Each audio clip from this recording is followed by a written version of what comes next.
Good morning and welcome back to the English Literature course with me. Today we're continuing with our rubric breakdown, the last one of the individual orals. The individual orals is a presentation, is a general overview of some of the works you've studied, in particular two. And over the course you'll embark on a deep exploration of global issues, which is interesting. This is an internal assessment, which is mandatory for both higher level and standard level. And it serves essentially as the platform for you to really demonstrate your analytical skills.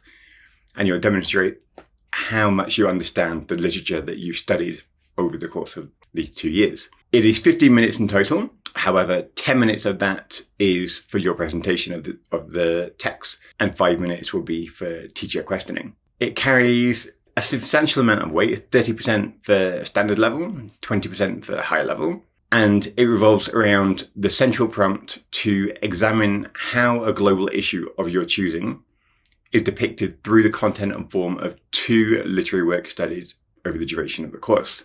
In preparation for this, we'll delve into the learner portfolio, which is something we'll consider in the next video, to reflect on various works and global issues that we've looked at throughout the course. However, central to the task is the selection of two pieces of work, two texts. One originally in English and one being a translated piece. And from each piece, we will extract an extract of no more than 40 lines each that truly illustrates the presence of the chosen global issue. The chosen works and extracts should seamlessly integrate into your oral, and they should really offer support for your analysis of how this global issue is portrayed within the text. And the discussion should go beyond just identification of what the issues are. It should consider the nuance of the content, style, thematic relevance, the same as normal.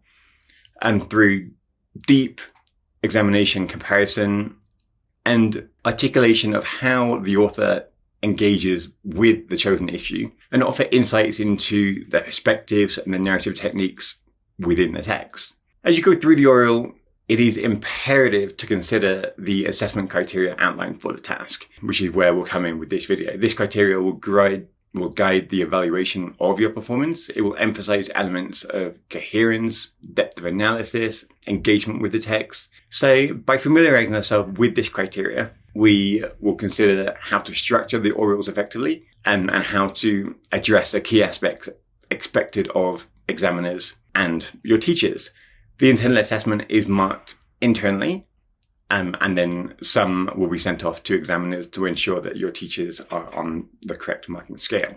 By drawing upon our understanding of the text, their social cultural context, and how they align with the analysis and the assessment criteria, we will be able to construct a really compelling argument that really showcases our interpretive skills and our literary acumen. Everything that we know of the text, of the global issues within the text, and so on. So, going through them, the internal assessment criteria is broken into 4 parts. Here, we'll consider and dissect each criterion, understand its role in shaping the presentation, and then we'll go down through each criterion and go further into each boundary of the criterion as we did in the previous videos. The idea here is that you can really gain a good understanding of what each criteria and their boundaries are required, enabling you to really shift boundaries to shift up to those top scores that we really want you to get. So Criterion A is knowledge, understanding, and interpretation, which is 10 marks. This criterion delves into the depth of comprehension and interpretation of your work. The ability to articulate the themes, the characters, contextual elements within the text will be evaluated, and it should showcase a nuanced understanding of the literary material that you've chosen. Criterion B is the analysis and evaluation section, again 10 marks. This is where we'll flex those analytical muscles, go deeper, and we'll critically dissect the portrayal of the global issue in the selected extracts. Through insightful evaluation here, we can highlight the similarities and differences in the text and the efficacy of authorial choices, enriching the analysis, and how they all interact with the global issue that we've chosen. Criterion C is focus and organization. This is the criterion that really scrutinizes the structure and coherence of your oral presentation. Your knack for maintaining a clear focus on the chosen global issue, whilst organizing your ideas in a logical manner, will all be assessed here. A well-structured presentation should ensure that each point contributes meaningfully to your overall argument. There's many sections here that are similar to the previous rubrics we've looked at. However, there's a subtle difference in that this is obviously a spoken presentation, not written. So structure and organization and coherence will differ slightly to the written versions that we've seen. Lastly, language. So we'll consider how your linguistic finesse really takes center stage in this criterion. Effective communication is paramount, as we aim for that clarity, that precision, that sophistication in your expression. So here, how we mind our vocabulary, our sentence structure, and our register will really elevate the impact of our analysis, giving us a total of 40 marks. So that's 40 marks that your teachers will initially grade, and then some will be sent off to IB, who will grade samples of the work that will get sent back, and it will either shift your boundaries up or down depending on what IB deem fit. Criterion A then, let's really go into the in-depth rubric, really consider those boundaries. To go through this rubric, we need to start with A, move on to B, C, D, and consider each section that is required. Criterion A is knowledge, understanding, and interpretation. So it is assessing how well you demonstrate your knowledge and understanding of the extracts and the works that are taken from. Additionally, it evaluates how effectively you use the knowledge to draw conclusions related to the global issue and how well you support your ideas with references to the text. So these are all sections that are considered, all the pointers that IB are looking for. And here's the rubric. So beginning for a mark of 0 is essentially that the work doesn't meet any of the standards required from the rubric, showing that there is no demonstration or understanding of knowledge of the text, and it fails to make any connections to the global issue and lacks any appropriate resources. So it's very easy to get past this section in that everything that we work towards over the course of the year, everything you work through in your classes, directs you to the global issues, the text, the understanding. So to get to 0 would be quite difficult. Moving into sections 1 and 2, this shows minimal knowledge and understanding, though there is some, and it shows minimal knowledge and understanding in relation to the global issue. The analysis may only touch on surface level details. It's a bit of a surface analysis, and it lacks that depth and that broader context. To improve in this section, we need to engage more thoroughly with the text. We need to delve into the themes, so literary devices and contextual factors. References to the text at this level infrequent or not effective in supporting our arguments. To get past it, we need to incorporate more specific, more relevant quotations or examples that directly support our ideas. And we need to practice integrating these references smoothly into our analysis.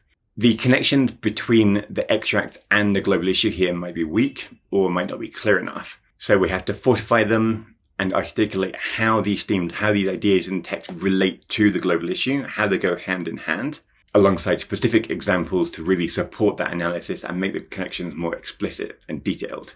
In 3 to 4, we're showing some knowledge and understanding. The analysis is developing, it's deeper than the 1-2, but it could still benefit from that deeper engagement with the text. Exploration goes past the surface meanings, surface levels, but could also consider further those underlying themes, those literary techniques that we perhaps missed first time.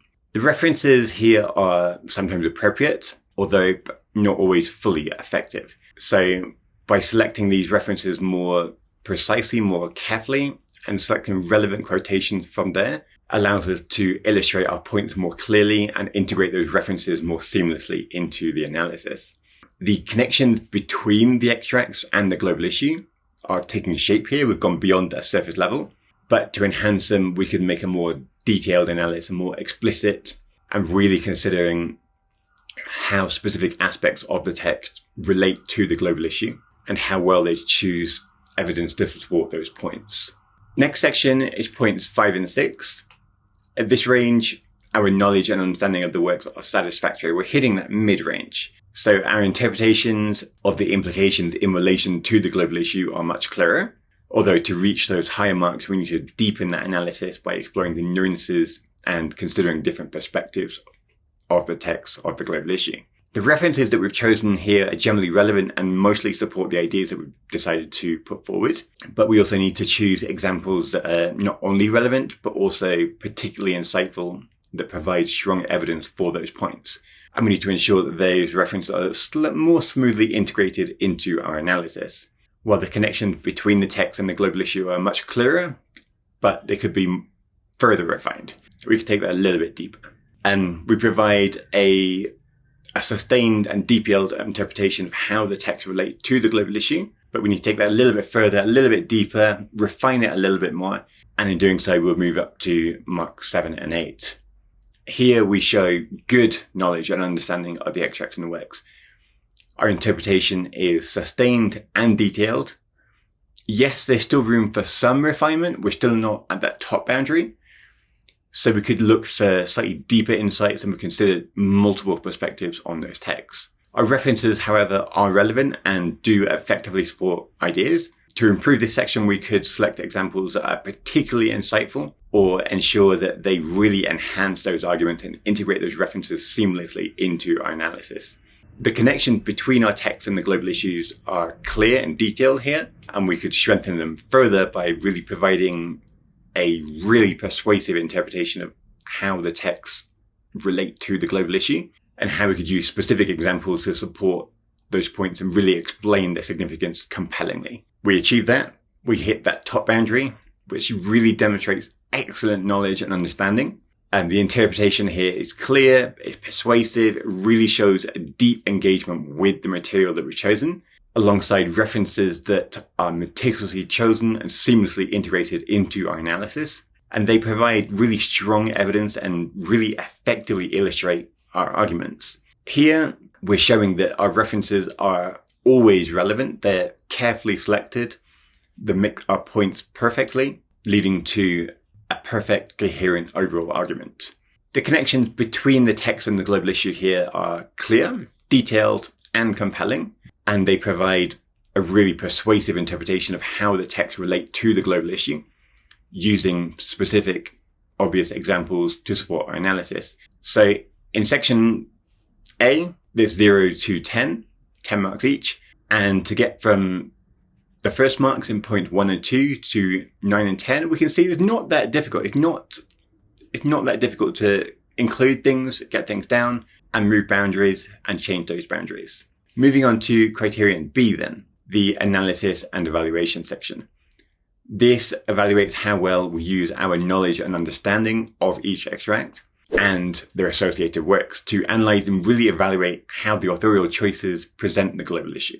Again, we'll consider each section and we'll look at the rubric. We'll consider the boundaries of the rubric. But first, what do IB want? So the pointers that IB give for this rubric, for section B, how well does the candidate use his or her knowledge and understanding of each of the extracts, and their associated works that analyze and evaluate the ways in which authorial choices present this global issue. So again, we can see it needs to relate to that global issue, which means there needs to be some evidence presenting that fact. So let's go through. Here's the rubric, 1 to 10. At the 1-2 point mark range, our oral presentation is primarily descriptive.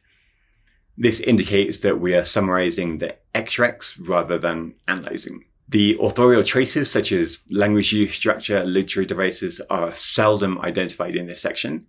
So we have to take that much further. And if they are poorly understood in the context of the global issue. So we can go beyond this. We can take this much deeper.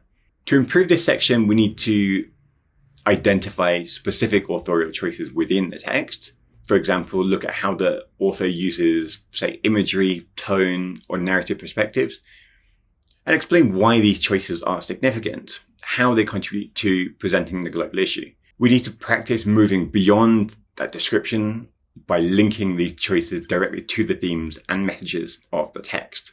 Section 3 and 4 mark range is the presentation is still containing some relevant analysis, but it's still leaning heavily on description. So we might identify some authorial traces, but our discussion of them is vague or only partially accurate, suggesting that we need to develop understanding and include more depth. To better this, then, we need to deepen that examination on the specific authorial traces and their impact on the global issue. If we consider the metaphors or symbol shapes, for example, and the reader's understanding of those issues, we could provide more precise examples from the text and articulate how these examples really illustrate the author's intent and effectiveness in conveying the global issue. So we need to really consider the author in this section. Marks 5 and 6 is more analytical. Our evaluation of the extracts is generally relevant, and we are identifying authorial traces, which is fantastic. And we're demonstrating a reasonable understanding of how these choices relate to the global issue. To move higher, however, we still want to achieve those higher levels. This is very mid-range, and we need to focus on deepening that evaluation of these choices and analyze how these different techniques, character development, settings, dialogues, work together to really enhance the portrayal of the global issue, to provide a true balanced discussion that considers various elements of the text and their collective impact on the reader's perception of the global issue, which will allow us to move into the bottom two boundaries, so 7 and 8. Here, the analysis and evaluations are relevant and often insightful. They show a good understanding of authorial traces and present the global issue well. The analysis may include good, thoughtful observations about the text and the techniques. Although to take it that little bit further, to take it into that last boundary, we can really strive for consistent insightfulness throughout the presentation. So there's no slips, and we can explore in a more subtle and more complex way which authorial traces shape the portrayal of that global issue. We could support our points further with more detailed evidence and consider multiple perspectives or interpretations, which shows how these choices not only present the global issue, but also engage the reader in the understanding of it. We do that, we get into that final boundary, so 9 and 10.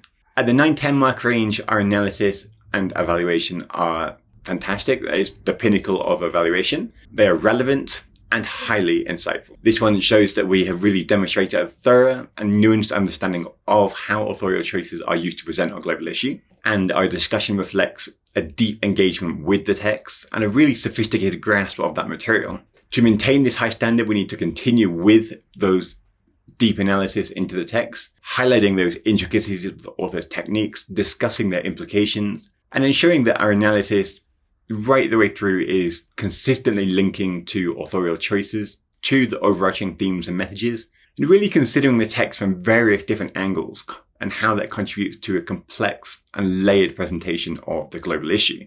This allows us to really get that top mark and really go through into it. So these two sections are very different to the previous rubrics, and Criterion C, Criterion D are much closer and they're more closely linked. However, they're focusing more on a spoken angle. So let's move into Criterion C. Focus and organization. In this criterion, we examine the structural coherence and focus of the presentation.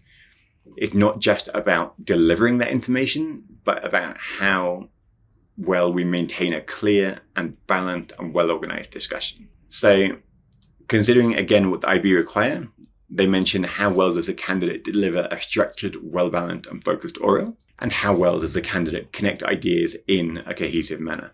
That's what they gave, and this is the rubric. So let's explore the mark range, the struggles to maintaining that focus and that coherence, to really getting all the way down, considering what is required of 1 and 2, all the way up to what is required of 9 and 10. 1 and 2 shows that the presentation struggles to maintain a consistent focus on the task.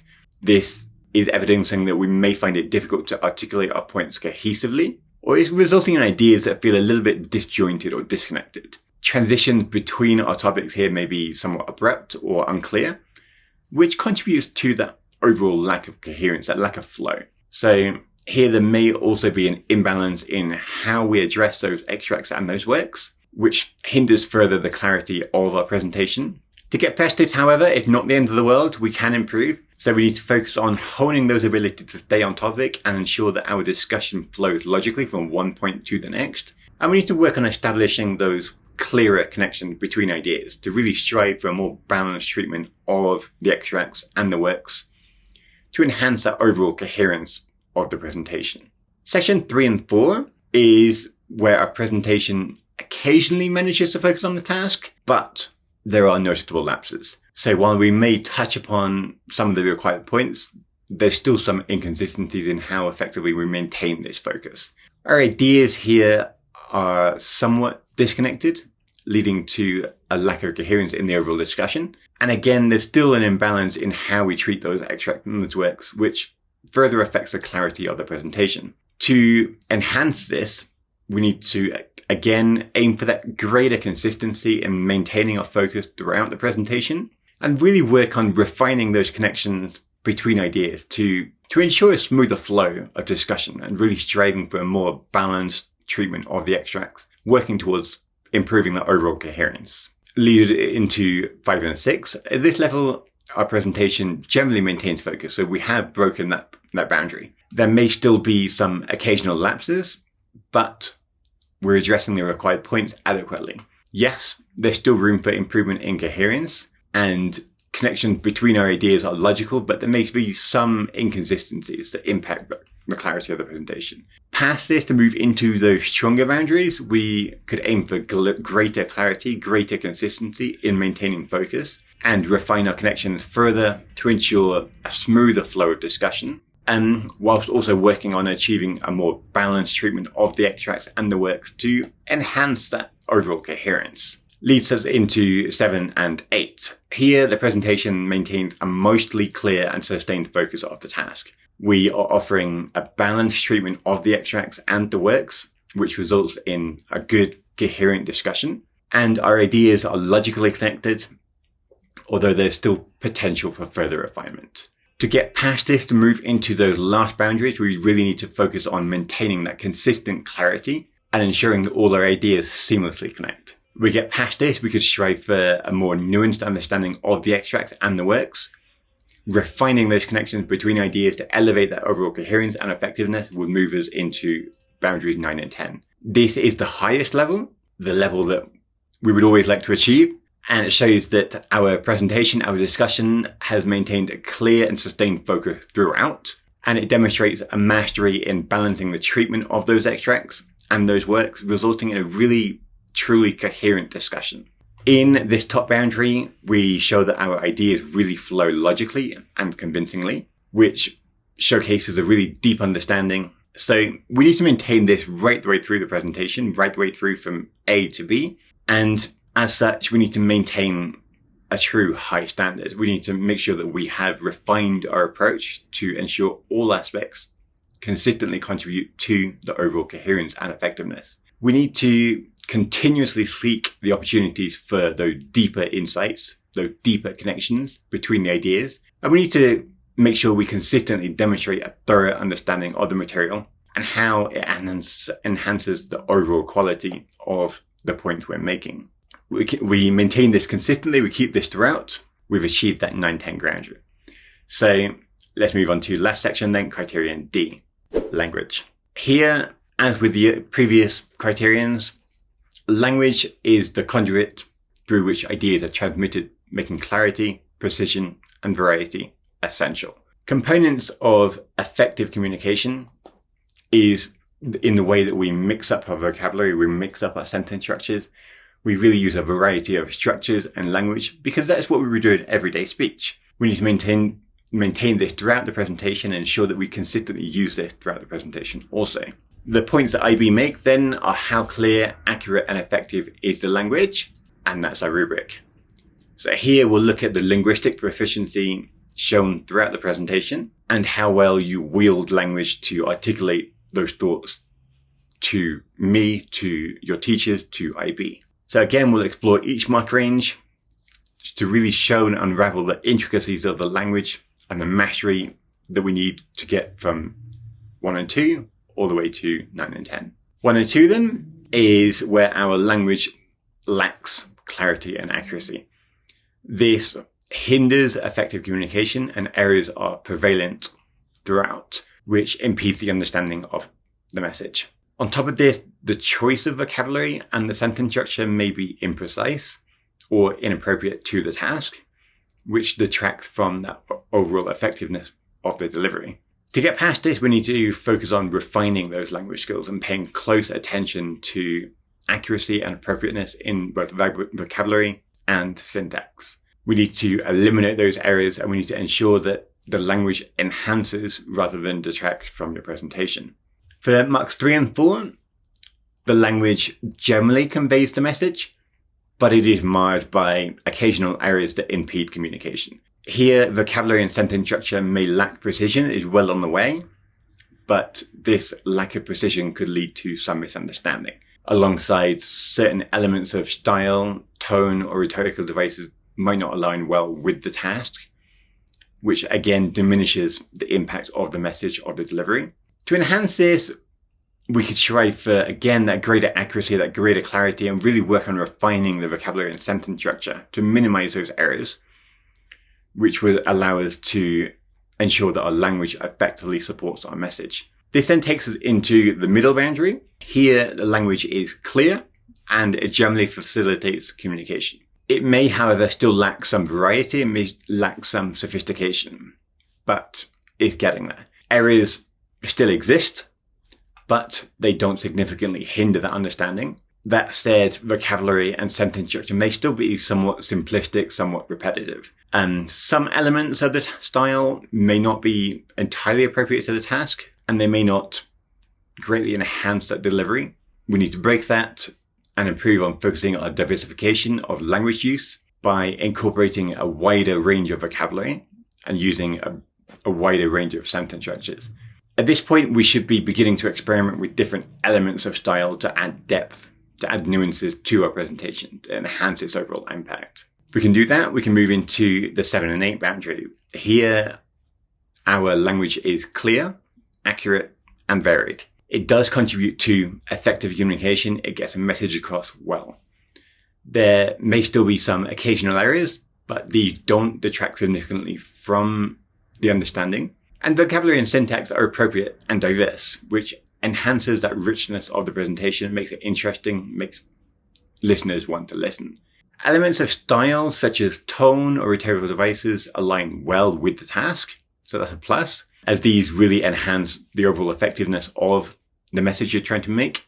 We still want to take this a little bit further, however, so to continue, we can still refine our language skills a little bit further. We can still aim for greater precision and sophistication in our vocabulary and sentence structure, which takes us into, again, the top boundaries, 9 and 10. This, again, is the pinnacle. It really shows that you're using exemplary vocabulary and demonstrating true clarity, accuracy, and variety throughout your presentation. Here, there may be occasional errors. IB is not expecting 100% perfection. However, these errors, if they're present, do not hinder communication, and because the language is polished and refined. At this section, also, vocabulary and syntax are diverse, they're impactful, and they create a strong effect on the listeners. The elements of style massively employed, understood, and they enhance the effectiveness of the delivery. We had to maintain this throughout the entire presentation. So to maintain this standard, we continue with those refined language skills. We continue experimenting with advanced vocabulary and complex sentence structures, and we can consider exploring different elements of style to further elevate the impact and effectiveness of the presentation. But in the 9-10 section, we have achieved a very good, very balanced, very varied vocabulary sentence structure that really enhances our message. The last section is the overall rubric, the overall overview, a section that you can refer back to so you can see all the breakdowns all at once. It's crucial here to reflect on the holistic picture of the rubric. Each criterion provides a very unique lens through which teachers IB will evaluate your oral presentation, from the depth of your analysis to the clarity of your language. It really does consider everything. Together, these components form a comprehensive framework that guides and informs your development as a communicator and a critical thinker. As you continue to hone these oral presentation skills, remember to engage with each criterion thoughtfully and intentionally. It's crucial to constantly seek opportunities for growth in areas where we need to improve, whilst also finding our strengths and leveraging these strengths, which will elevate and boost our overall performance. By embracing feedback from teachers, from me, we will actively boost this criteria, and we will hopefully meet and exceed the expectations outlined in the rubric, allowing us to go into our internal assessments with a greater understanding of the assessment criteria and progress forwards as we go through the rest of this course, really understanding, showing that we know each section of the rubric and how each section can really elevate and boost our scores overall. Thank you very much. For our next video, we will consider both the learner portfolio, which is crucial for the individual oral, but also crucial for evidencing our learning the IB process. From here, we will then consider time and space aspects. We will consider the 3 pointers crucial to the themes of IB. We'll find out what they are in the next video. And from there, we can then begin progressing, really working our way into the course and getting into the nitty-gritty details of the literature assessment, literature analysis, and everything else that IB is looking for. Thank you. See you in the next one.